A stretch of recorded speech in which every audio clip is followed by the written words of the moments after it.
Good evening, ladies and gentlemen. This is Jerry Sansing with another edition of South Texas News and Reviews. Today is Sunday, November the 6th, 2016.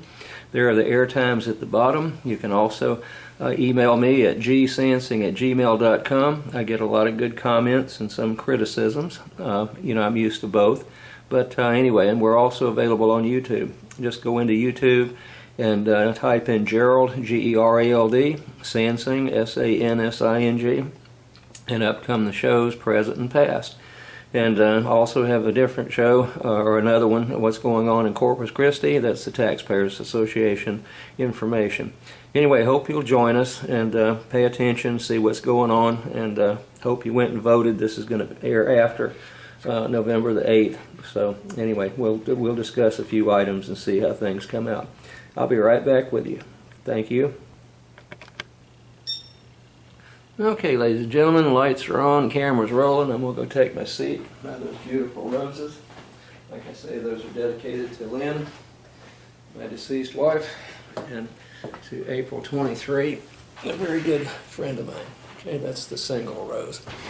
All right, what I'm going to do is, this will be probably the final time, unless I'm gloating next show, that I'm going to wear this no Del Mar College bonds. I hope you find folks that thought that through and what it's going to mean to you as a taxpayer.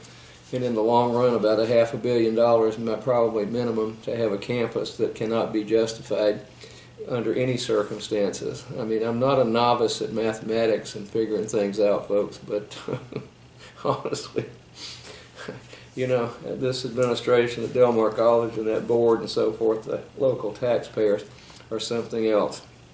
Now, before I get into that, then let me go ahead and say that this show airs, okay, it was on the banner, Wednesday at 9 o'clock p.m. and on Saturdays at 5 o'clock p.m., okay? So that's Wednesday at 9 p.m., 5 o'clock on Saturday. And then the other show, which precedes this one on Wednesday, what's going on in Corpus Christi, I'll give you the times for that one at the appropriate time, okay? Now, what I'd like to do is start off with something that has really concerned me extremely much.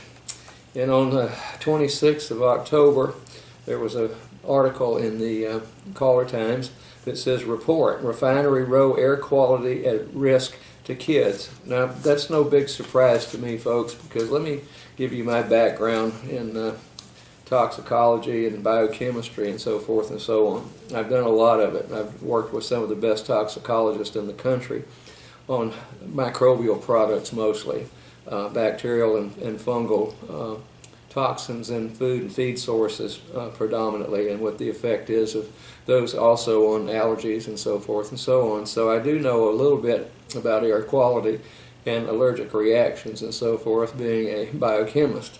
I've done some immunology studies before. Now, I find it extremely tough to believe that it's finally come out after all these years that the air quality a risk to kids over there, and that's in the Hillcrest, Donna Park, and Washington Coles neighborhoods, right around Refinery Row, as they call it, and along the port. So why all of a sudden are we interested in all this? I'm going to back up in just a minute also, okay? And I'm going to give you what I have done in the past. And I think it's a crime here that on today's paper we get this report out that, we do have some problems over here, and now we're going to not allow we're going to put a hold on the relocation of the residents of Hillcrest and Washington Coles in particular.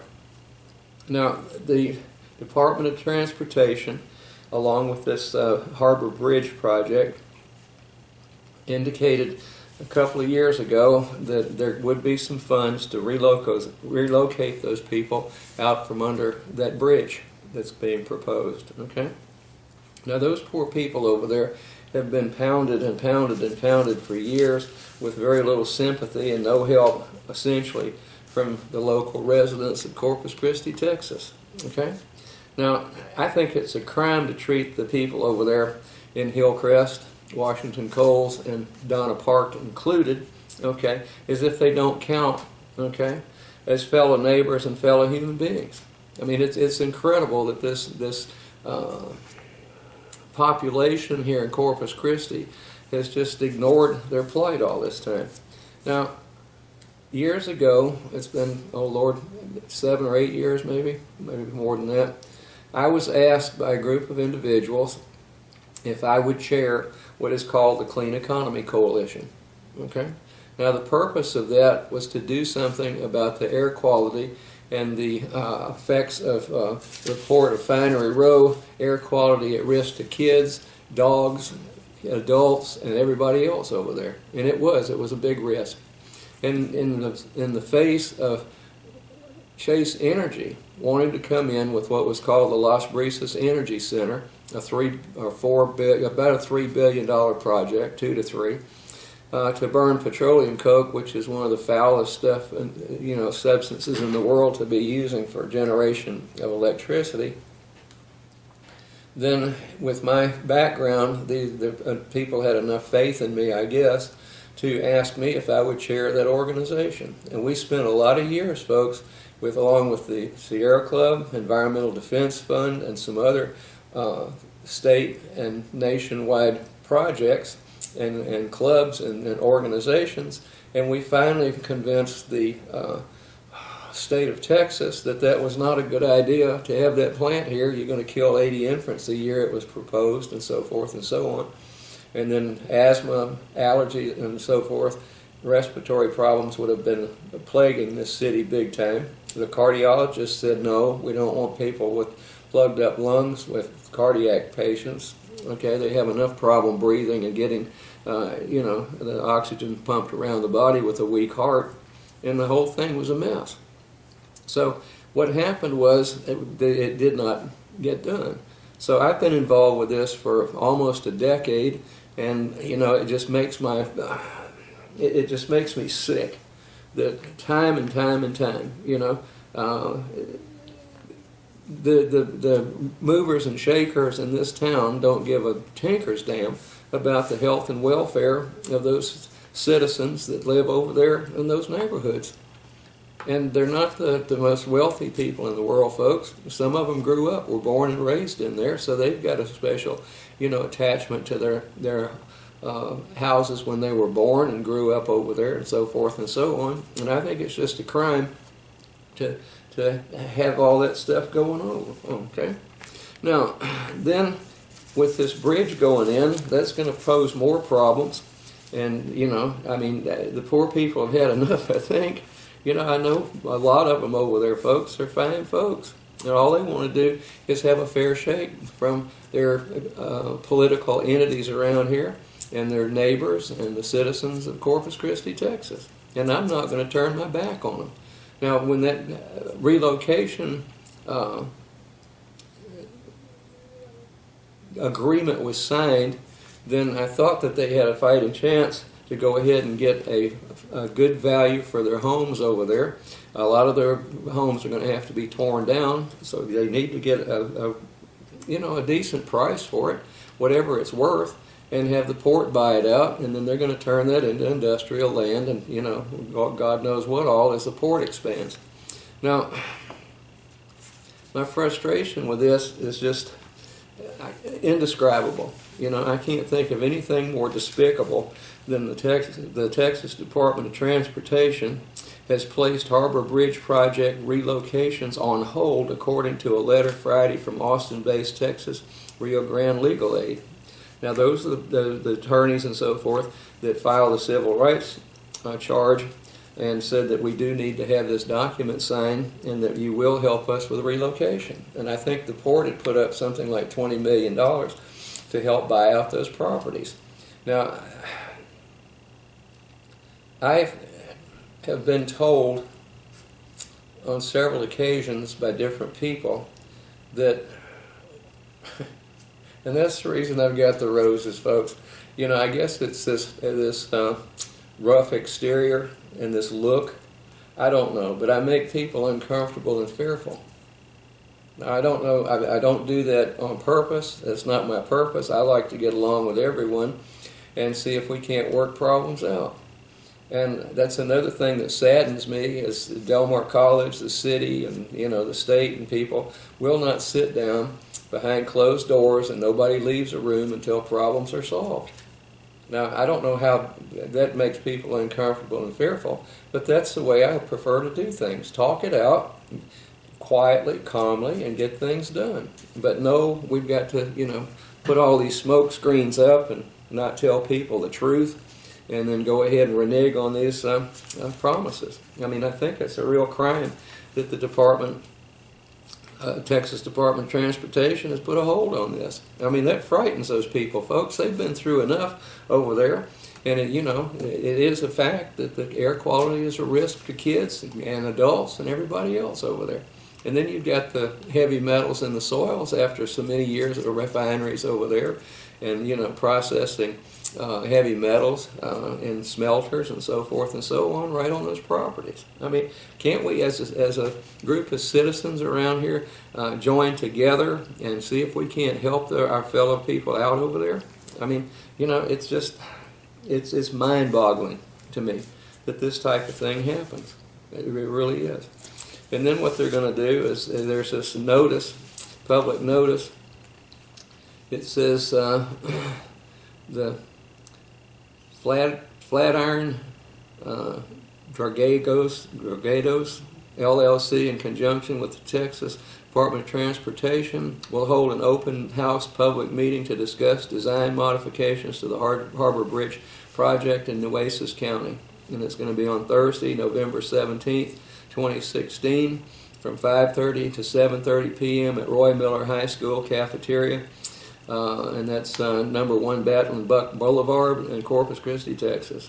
The purpose of the meeting is to allow the public an opportunity to view and comment on design modifications to the recommended alternative as presented in the January Texas, or the public meeting will specifically focus on proposed design changes south of the Corpus Christi ship channel.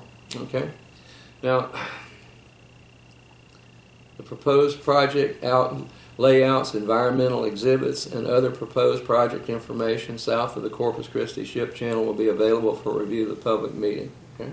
What I would recommend that you find folks out there do is go over there and join that meeting and ask what's going on with this reneging on that agreement that you signed about a year ago to help those poor people out. Now, poor, I don't mean financially, although some of them are, but I mean, those people deserve better than that from our community, ladies and gentlemen.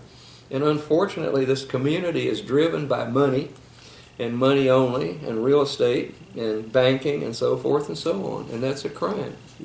Can't we help our fellow people? I tried to set up a nonprofit to help get people out of there. I'm still working on one. And in the middle of that, I was told I made people uncomfortable and fearful, and I don't know what the hell's going on with all that, but maybe I am. So hopefully the roses are a whole lot better looking than I am, and I don't scare the stuffings out of some people out there just listening. But I'm not going to give up, folks. By some mechanism, I'm going to promise the people over there that I'm going to do everything I can within my power to, number 1, clean that air up over there, and number 2, get them the hell out of that place so that they can move into a decent neighborhood where the pollution is not quite as high. Okay? I mean, it just makes me heartsick to have this happen to those fine folks over there. And it's going to take 5 years to build that bridge, and it's just it's going to be almost $1 billion to do it, and it just our fellow citizens deserve better than that, ladies and gentlemen. Go search your hearts and see if you can come up with some method of, let's join together and help people out in our community. Okay, let's just make it an entire group effort, a whole community, not just splintered up. The north side versus the south side, and we can afford all this fluff and stuff going on out there, annexing property on the south side. We can't take care of our neighbors to the north that are sitting there in some of the worst air conditions, not air conditioning, but air conditions that you can imagine. And now we finally come out. we got a problem with kids over there. Yeah, we do. We have. I've been preaching that for 10 years back plus. Now another thing that has galled me is I have been, and I'll go, I'll hash this out. Del Mar College has indicated that I am totally and completely anti-veteran, which is a complete lie, okay? And that's what it is a blatant lie over there. I'm going to talk about it. And I'm appalled, being a service brat and having been raised by some of the bravest of the brave folks, Air Force and Marine and Naval fighter pilots, along with their support groups. And then I've got people who've been in the trenches. My grandfather was a World War I veteran. He was an artillery officer and got gassed and had to come back with mustard gas problems and shell shocked and a lot of stuff. And he turned his life around. And then I've got uncles and actually I've got veterans that go back to the Revolutionary War on both sides of my family, my mother's side and my dad's. Okay, so to say that I'm anti-veteran is a load of bovine excrement, if you know what I'm talking about. Okay, and I resent that very much. Now I am also very disturbed with the National Veterans Administration. I know that people are dying because they can't get in and get the help they need. Again, citizens, where are you? I mean, these are our fellow citizens in this country, and can't we do something to help them?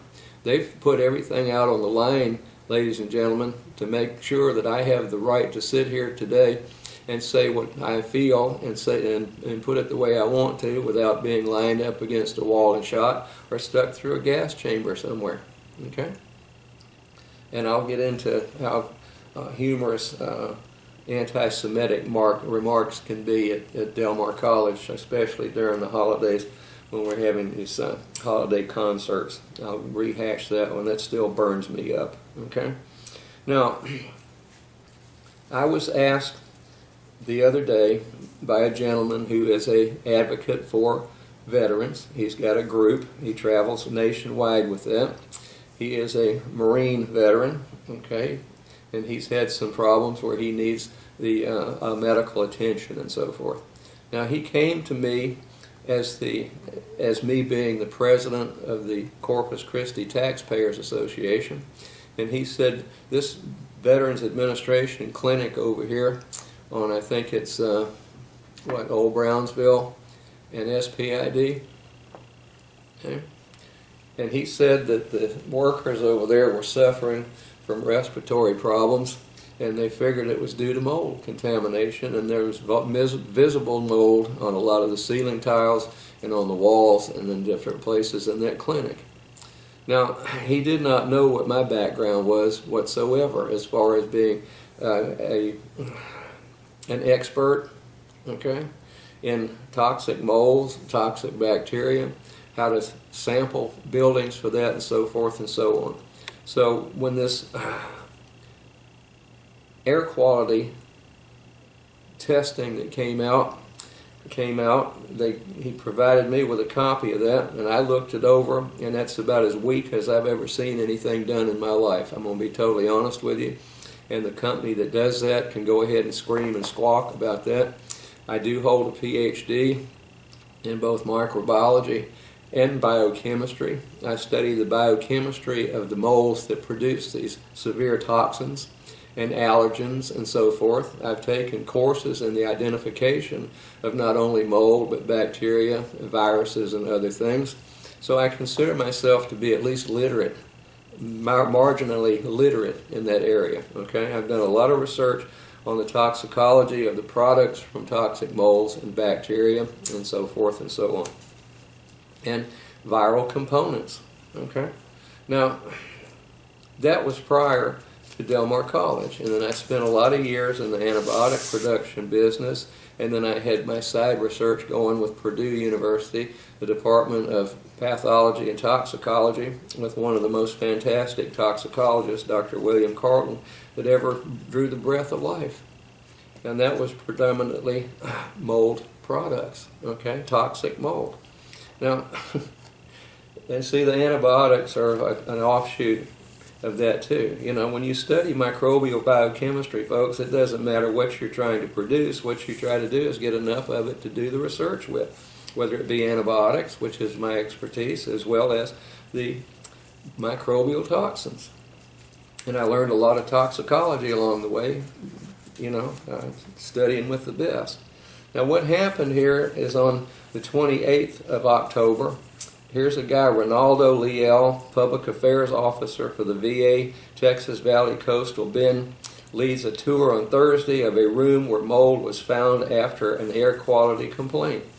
Now, like I say, I looked over that bona fide, certified by the state because of the licensing of the company, okay? Then I looked that thing over, and it is grossly lacking, ladies and gentlemen, in substance, okay?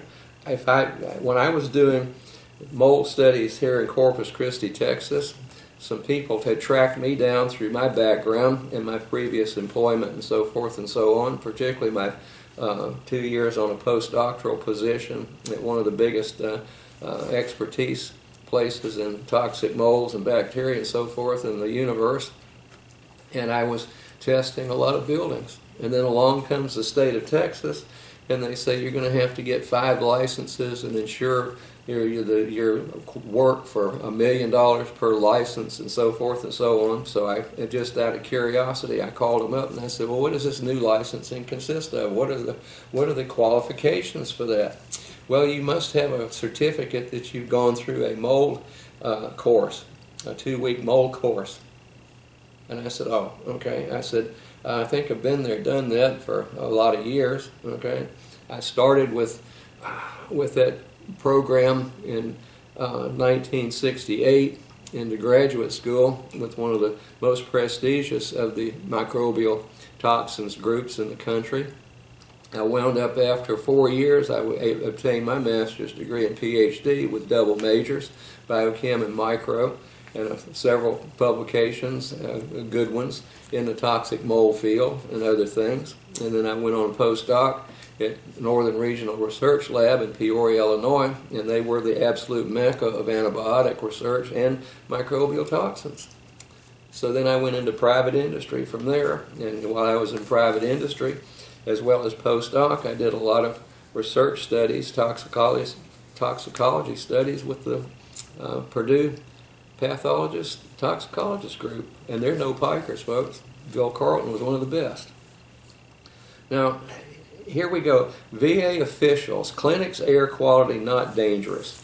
Now, when I looked at the poor testing done by these people, and see, let me get back to that. When I called the state, I said, look, here are my qualifications, and they said, well, send your transcripts and so forth and so on, and all your information on your PhD in micro and biochemistry, and we'll review that and see if that's equivalent to a bachelor's degree in biology. Well, I didn't have the heart to tell him I had one of those too, okay? So these people that are testing air now are minimally qualified as far as I'm concerned, because I've been there, done that, folks. I mean, I can sit down with a mold sample and tell you what the critter is. It's no problem. I've been trained to do that, okay? But these people taking samples, they send them off to a laboratory. The laboratory doesn't know what they were, where they came from, and only can hope that they've done it. Now, when I looked at the air sampling that they did, they gave no numbers on total spore counts or anything else that amounted to anything, and they did not try to speciate what was in the air. Okay? I could not find it. I'm going to ask them if they will go ahead and send me that information so I can determine whether there's certain toxic products in there or not.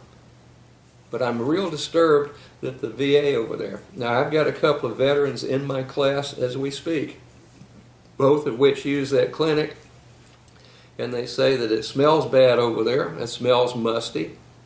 And on top of that, it takes them over a year to see a physician over there, which goes back to national VA problems. And why you people will sit there and not join me, although, let me just rephrase that. Would you please call me or email me at gsansing@gmail.com. And please sign on, and let's go ahead and see at the local and national level if we can get back to VA and put the pressure on them so that we can take care of those folks that fought so gallantly for us. And, they risked their lives for me to be able to sit here in a free society and tell the stories the way I want to. Okay? Would you please help me do that? They need it, folks. They deserve it. My dad, like I say, he used to have to sit for a couple of hours down in San Antonio at Lackland or wherever, Fort Sam. And, he spent 32 years in the service. Very highly decorated and can tell some stories about being shot down and so forth during the Second World War and shot at in Vietnam and Korea. They'd curl your hair. And he never complained once. But he said, my country made a deal with me, and that was to take care of me medically until I pass away. And by God, I want to hold him to that. And I'm sure he's rolling over in his grave these days to hear about people who are dying because they've been waiting in line, I think it was in Arizona in particular, for months at a time trying to get somebody to help them out. That's not what you're paying for, ladies and gentlemen, okay? So why don't we crawl up down the throats of the VA officials and not only locally but at the federal level. I'm getting ready to take the hide off of them, to be totally honest with you. I'm sick and tired of it. And after I've seen this, I've got people here. Now, the one gentleman that approached me and asked me if the Taxpayers Association would help, and we have unanimously decided to do that. We have a lot of veterans within that taxpayers group. And, he talked to him yesterday on the telephone. And I said, how are we doing with this, getting the veterans involved? And he said, every time I walk out of that clinic, my nose bleeds when I blow my nose. I said, yeah, if you look at the tape sample, one of those critters called Stachybotrys, if it's in the air in there and gets in down your throat, it'll rough you up, and your respiratory tract will bleed. That's one of the symptoms of the toxin that happens to be associated with the spores of that organism. So anybody out there, Mr. Leal, if you want to dispute that, or if you want to see my resume or whatever, I'll be more than happy to provide it for you. But I'm not going to sit still for this blather. And if you're so naive that you're going to believe a company that charged you money for this, instead of somebody that has the only vested interest is the health and welfare of the veterans of this country, I'm not making a dime out of this, folks. I made a pretty good slug of money testing houses, but I'm not going to charge any veteran to go over there and see what's going on or to look over any of the testing. But I can say that the report that I looked at as a result of the VA clinic over here hiring that company out of San Antonio to do it, it's despicable. It's very poor. So that company can come and find me and sue me anytime you want to. Let's get it on, folks. If you want to go, and you can go ahead and ask some of these people that haul me into court on mold problems, like Allstate Insurance Company, how much fun that was, okay? And see if I know anything. Maybe that's why I make people uncomfortable and fearful, because I tell it the way I see it. I'm sick and tired of it, okay? So that's the Texas Department of Transportation and the VA clinic here, and this official, Mr. Ronaldo Leal. If you'd like to sit down with me calmly, sir, and let me explain to you how you've been bamboozled over there, then I'll be more than happy to do that. And I wish you'd bring every VA official you can from Washington, D.C., the head of that, the director, all the way down to your custodian over there. Okay? All right. Now, I'm going to switch gears and get on one of my favorite topics here, which is Del Mar College. Okay? I've been a Del Mar employee since August of 1989. I've taught a lot of students over there, and I do teach the microbiology. I've taught chemistry before. I've taught anatomy, physiology. I'm qualified to teach human anatomy, physiology, as well as the rest of it. Okay? And I've had a lot of fantastic students through there. And I've seen the decline of that school academically and in the reputation-wise, it wants to make me sit down and cry.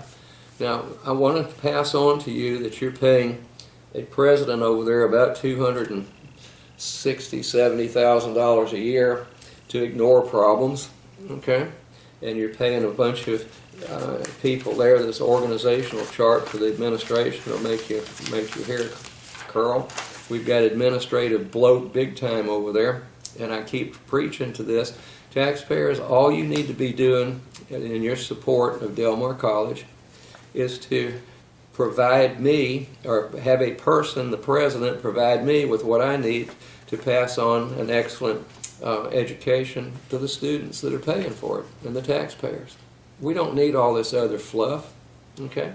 We don't need a public relations over there that refuses to talk to local journalists, TV journalists and so forth. And, you know, we don't need a director of what is this thing? Oh, human resources and administration that, you know, puts out all this blather about why I can't have certain things under Public Information Act requests and so forth. Okay? Now, the faculty rights at Del Mar College are zero. Okay? We've got a group over here, the student engagement and retention people. Dr. Rito Silva is part of that. I think he's been now taken from an assistant vice president. Let's see what he is. Vice President for Student Affairs, Dr. Rito Silva, and then he's got these people underneath him. Okay? All right, student engagement retention is one of them. Now I'm going to read this and tell you that students have the say-so as to what happens at Del Mar College. And it's been a tragedy, folks, when you have students that are at best have a high school education and they're over there dictating who's a good professor and who's not. And a good friend of mine, PhD nursing faculty member, was complained about, finally settled and left that position over there. She's one of the finest. And it's just because students get in the snit. Now, you know, if I'd pull that in undergraduate school, they'd have bounced me out of there so fast it'd make my head swim. You didn't challenge a person with a PhD, okay, or a master's degree if you didn't even have anything higher than a high school diploma. I mean, it's insane. Okay, it says the Office of the Dean of Student Engagement and Retention coordinates the student conduct administration process. Okay. Serves as an advocate for students facing challenges to their success as students and assists students in filing student complaints. We have staff ready to assist students, staff, faculty, family members, and community members with student issues and concerns. Okay? Well, if a student is not studying and they can't behave in class and they're called on that, then what are they going to do? They're going to scream that it's the professor that's down their throats, okay? Now, I had a problem with a student, a veteran, okay? I'm not going to name names or anything else. It's, part of public. If you want to go look it up under public information, the information is there. But it's irrelevant who that student is, okay? Or was.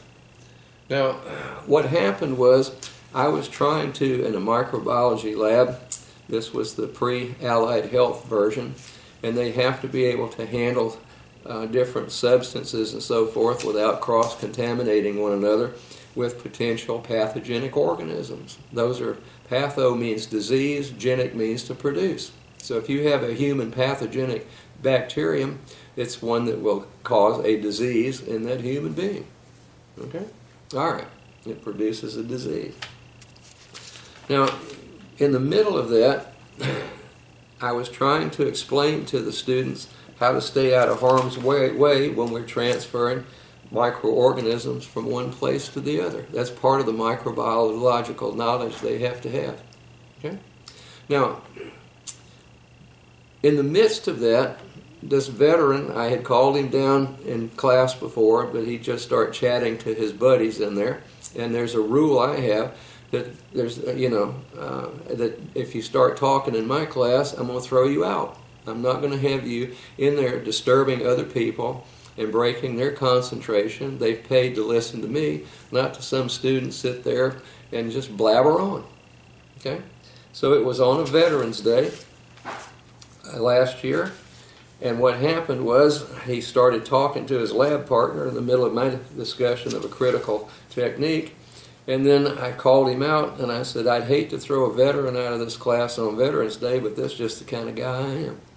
Okay?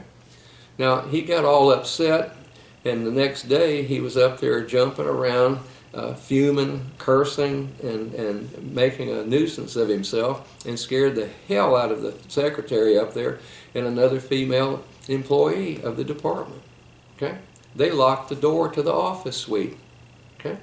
Now, then he went storming off, and apparently the dean, who doesn't care much for me, okay, my department chair and my dean tell untruths about me frequently, okay, and they're all upset because I don't talk to them. That's supposed to be something to do with, that is insubordination. I email them, I write them, but I'm not going to talk to them. I'm tired of listening to the blather, okay. Now, so this student gets in a huff, raising hell. Now, that evening he goes and puts on Facebook at not only Channel 6 News, where I was interviewed about something totally different that evening, and then on his personal Facebook and out in public, that he wanted to call and solicit all of his dysfunctional veteran brothers and sisters to come and fix me up. Okay? And that I was a phallic symbol, if you get my drift, and a jackass, and I totally disrespected veterans. Now, the man doesn't know diddly about my background with veterans or anything else, okay? Now, so I said, hey, if he's threatening me at this level, I have a right to defend myself. So what I'm going to do is I'm going to have him not come back to class. Security will ban him and not allow him into that room, not only for my safety, but if he pops off to some of the other students. Okay? All right. Now, then what happened, and then like I say, my department chair lied about me. I went through a bunch of stuff on my notification of recommendation for disciplinary action. Okay? That was a joke and a half, but I found out that, the department chair, dean, other people over there in HR and so forth don't mind lying to me one bit. Okay? Now, so what I did after that with this veteran, I let things go, and then I looked at this year. I teach that class every fall only. Okay? Then I see that he signed up for the course. So I sent an email message to the new provost over there, and she's the vice president of the instruction, provost. And I said, I'd rather not. It says, please be advised that I have learned that I should not discuss said subject student without legal representation. So I said I did not want him in the class. That was unacceptable. I was fearful for my safety and the safety of my students that would be in that class with him, in case he just decided to fly off the handle again. Okay? Now, I hired my attorney to assist me and to go with me when I had my dean. Like I say, I'm not going to say any more about it, okay? I find it despicable. But anyway, this new provost, fresh out of, the College of the Mainland, and you can Google her if you're really interested and see what kind of experience she had as a president up there. And what she's doing at Delmar, I'm not real sure. I won't get into that. But to summarize that meeting with the attorney, she said, thank you for meeting with me last Wednesday. I appreciate your time. As I stated, this is not a disciplinary letter. Okay? I want to document our conversation to clear up any misperceptions or misunderstandings. Well, I had some misunderstandings and you did misrepresent stuff. Okay? It says, number one, no faculty member has a right to unilaterally suspend, expel, bar, or ban a student from class. There are DMC policies and procedures, including due process, that must be followed before such action can be taken by the college. Okay? All right? Number 2, concerns about a student's conduct should be reported to Student Services as described in Policy B.625. If a faculty member feels that the student is an immediate threat in the classroom, he or she should call security. Well, if you're in a tussle with a student and they're out looking for you and all their dysfunctional veteran brothers and sisters are out to get you, then, do you have time to call security? What would you do, ma'am? Okay? I'm talking to my Vice President of Instruction / Provost. Your email stating that you refuse to have the student in your class this semester place the college at risk and expose the college to potential liability from discrimination and or retaliation complaints or claims. Okay? All right, now, with that in mind, I went ahead and I said, I'm not going to sit still taking this blather, okay? So I said, well, what I'm going to do is through my rights under the Texas Public Information Act, I requested some items here. Now, number 3, my statement, or her statement, your email stating that you refuse to have the student in your class this semester place the college at risk and expose the college to potential liability from discrimination or retaliation claims. I find that to be slanderous, lady. Slanderous. And since you put it in writing, I think that constitutes libel. So I'm going to say it on the air. I think you have slandered and libeled me. Okay, now, then I asked for this stuff, and I said, number 3, any and all documents that were relied upon to support the VPIs, I've named her here, I'm not going to call her out in public, okay? Statement that, quote, your email stating that you refuse to have the student in your class this semester place the college at risk and expose the college to potential liability from discrimination and or retaliation claims. Okay? That is a slanderous statement. Okay? All right. They've said that I put it at great risk. It's not true. So if it was, what I did was I said, I want any and all documents that were relied on to support her statement that happened. Okay? Now, I want to see the rules and regulations from the Veterans Administration. I want Texas law. I want federal law. I want everything else that was used to support her claim that I was going to that I potentially put the college at risk. Okay? I'm concerned about that, folks. I don't go put anybody at risk, and I certainly don't go out and say that I want all my dysfunctional buddies out here to go after somebody. I mean, that's ludicrous, folks. Okay? That's a direct threat on my person. Okay?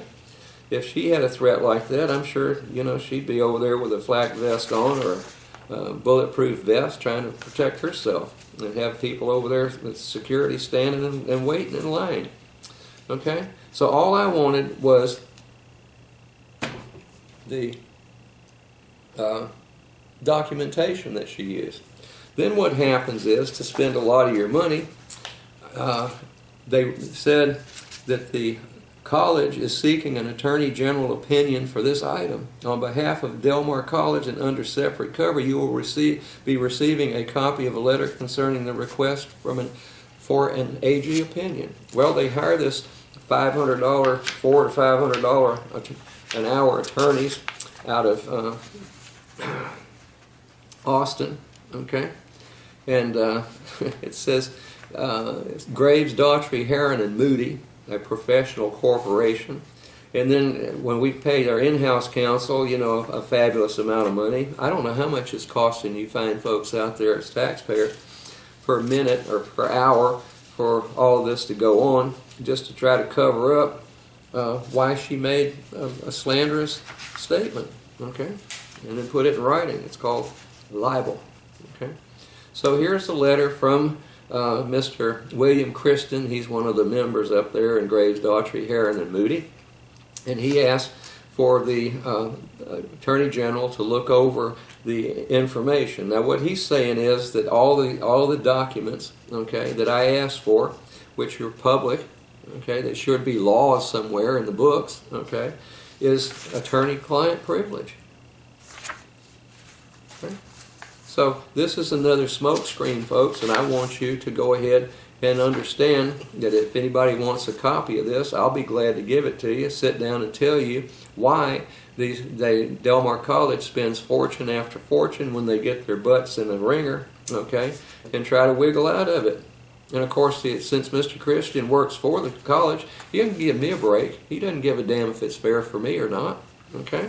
Now, then the Attorney General is equally as involved in this. They're not going to go against a powerful thing like the Del Mar College and Mr. Christian up there with Graves, Daughtry, Heron, and Moody. So after they explain this, it sounds like they're getting ready to say, hey, folks, you know, these documents are public. But then all of a sudden, at the end of this long, expensive tirade, and you're paying for this guy too, this is Brittany, it's a female, Ramirez, Assistant Attorney General, Open Records Division. I don't know where she went to school. You know, maybe the, Southern Borneo School of of law or whatever. But it says, you state the submitted information consists of a communication between an attorney for the district and district employees. No, I'm asking for the laws that state that they would be in jeopardy, folks, if I said I didn't want the student there. I don't give a damn what they said to each other. Couldn't care less. Okay? Let them go into closed session. Let them spend $400, $500 an hour on the telephone, trying to wiggle out of making and try to make me think that the statements that they made to me is not slanderous. It damn sure is. Okay? All right? And then if when I say things like that, then they say, well, you can't have information now because it's pending and contemplated litigation. No, I just want to get to the truth of it, folks. You'll damn sure know if I decide to sue people. It won't be any big secret. But before that, you better start, abiding by my rights and under the laws of the Texas Public Information Act. So I'm calling the AG. So I got this Friday. Too late to call them up. Today's Sunday. This Brittany Ramirez is going to have a real serious heart-to-heart talk with me about why I can't get public documents that they used and based their opinion on. I'm not asking them for the inner sanction about, oh, well, we're afraid of this guy. He makes us uncomfortable and fearful. Okay? All right. You state the communications were made for the purpose of facilitating the rendition of professional legal services to the district. Ms. Ramirez, where in the hell do you get such verbiage? You further state the communications were intended to be confidential and have remained confidential. I don't want the communications. I want the damn laws that state that I put you in jeopardy. I don't need any communications between y'all. I can only imagine the whining and moaning and groaning going on. Oh, he makes me uncomfortable and fearful. All right, based on your representations and our review, we find you have demonstrated the applicability of the attorney-client privilege to the submitted information. Thus, the district may withhold the submitted information under section that of the government code. So here you go, ladies and gentlemen. I'm asking for specific documents that state that I put the college at risk, okay, for this, that, and the other. I don't give a damn what they say to each other. Couldn't care less. Okay? All I want is the documents so I can go ahead and say, these people are not just blowing a bunch of smoke up everybody's behind and, over there spending a bunch of money that they don't need to at Del Mar College. And then I won't get into the investigation that was conducted by Dr. Rito Silva, Ph.D. He's the Vice President of Student Affairs and everything else over there these days. Okay? So I've got about 10 minutes left. Now, another thing that has galled me is the elections coming up and who's running for what. And I've always said that the city council here in Corpus Christi, Texas, is a real estate cartel. Okay? Joe Adami and Chris Adler and the rest of you fine folks. Okay? Now, here's the campaign finance reports from October 1 through October 31st. From the mayor. She had largest expenditure, or let's see, largest contribution not applicable. Well, it should have been, okay? No, that was for Dan McQueen, pardon me, okay? And he's running for mayor, and I hope he makes it. We're going to find out in about 48 hours. Nelda Martinez, She has remaining in her war chest over there $64,766. Largest contribution, $1,000, Koch Industries Political Action Committee. I wonder how many real estate companies and so forth. Okay, and then we have Ray Madrigal. He didn't have anything. Margarita Fertilla didn't have anything. But Michael Hunter, largest contribution, Texas Association of Realtors Political Action Committee. Okay, now, Mr. Hunter, that floors me. Okay, I've got, I thought the tie with your dad and so forth would be a good thing for the city, but here we go with the Texas Association of Realtors Political Action Committee. What does the Texas Board of Realtors want? Okay, then we have Joe McComb. Okay, largest contribution, Elaine Hoffman, $2,000. I don't know that person. Paulette so-and-so, somebody's out front of the thing over here yelling. Okay, Corpus Christi Firefighters Association, $5,000. Chad McGill, largest contribution, PJC Partnership, $1,200 in kind. Okay, I'm not worried about that one. Let's see, largest contribution for, Jimmy Owsley. That's not of consequence. Carolyn Vaughn, self-loan. Ryan Schroeder, okay, not applicable. Ben Molina, largest contributions, Fred Brazelton, Durwood Anderson, E. Brent Bottom, Sam Susser, $500 each. So there we go with the real estate and building business. Okay. Then we have Lucy Rubio. This one floored me. Texas Association of Realtors Political Action Committee, $1,500. And I thought I didn't know that she was there. Okay. Greg Smith, largest contributions, George Hahn, Ernie and Wanda Sims, $500 each. Okay, Mr. Hahn owns the American Bank. And let's see, largest contribution, Dan Countess, I guess this is Deloitte Stegeman's campaign. So, does that tell you where we're headed with this city council? It's still going to be a real estate cartel. Heaven help us, okay? Because we've got title company people down there from the mayor on down. And it's disheartening. All right. Poll, increasing cost, debt barriers to college. Yep. As Del Mar College goes out and spends all this money, I think as far as community colleges in Texas, or it may be colleges in Texas, we have the highest debt per student of any of them. Maybe we're second in that category. I don't know. But now with this new, with that new bond, if it goes through, and heaven help us again, here's another $500 million that's going to be put out on the backs of the students and tuition increases, and it's going to cost you people dearly as taxpayers to the Del Mar College. And they say, oh, well, we only get a small portion from the state. But, I mean, that's still taxpayers' money, folks. And then you get it from the federal government and from the local taxpayers. So, go ahead and spend like a bunch of drunken sailors over there. And I'm not disparaging sailors at all, okay? Love them, especially for their duty to this country. And to think that I'm anti-veteran because I'm not going to sit there and let a guy threaten my ass, okay? Then I got a hot flash for you. Student Dreams Become City's Return on Investment. Okay, this was the Type A funds approved by the city and so forth. I think that's great. They have a gal over here in mechanical engineering, learning some new trade and so forth at A&M Corpus Christi. Student debt affects many. This was another thing. And we can't afford more student debt, folks. It costs them a fortune to do this. And then students need more, not less math. This was Texas high school students will be offered more math options. Yep, you do need math, folks, I can guarantee you. It's going to scare the hell out of people because I can add, subtract, multiply, and divide.